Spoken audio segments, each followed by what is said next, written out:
Hello mga mahal, so ayun for today's video, samahan nyo naman ako magluto ng Cajun Lemon Chicken. Ayan yung request ng amo kong babae, so ayan yung lulutuin ko ngayon. Pagkagising ko kaninang umaga, inasikaso ko na agad kasi sabi ng amo kong babae kanina, maaga daw sila uuwi para mananghalian. So ayan, nilagyan ko na siya ng mga spices. Nilagyan ko siya ng paprika, garlic, onion, cajun. Yung cajun yan yung nagpapalasa talaga sa kanya. Oregano, 1 red cream, 1 lemon, olive oil, and salt.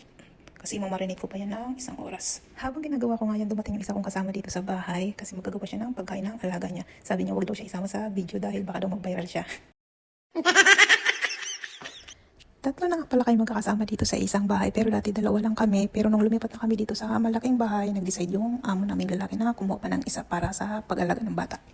8 years na po pala ako nangangamuhan dito sa bansang Kuwait at sa kagandahan, isang employer lang. Dati po takot ako mga ibang bansa kasi napakahirap makahanap ng mabuting employer. So ayun, balik na po tayo dito sa ginagawa ko. Imamarinate ko siya ng 1 oras.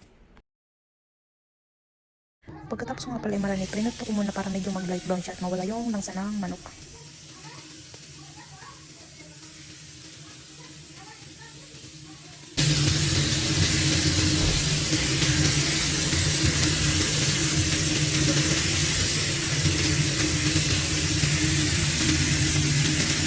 So ayan na nga, inumpisahan ko na mag-gisa. Ginisa ko na yung sibuyas at saka yung garlic.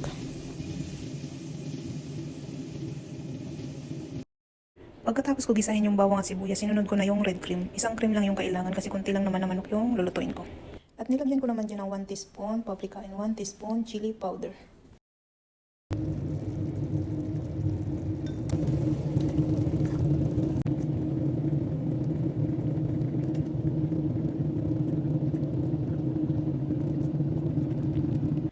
So ayan, after 15 minutes, luto na. Nilagyan ko siya ng fresh lemon at hinuli ko na yung cherry tomato. So ayan, luto na.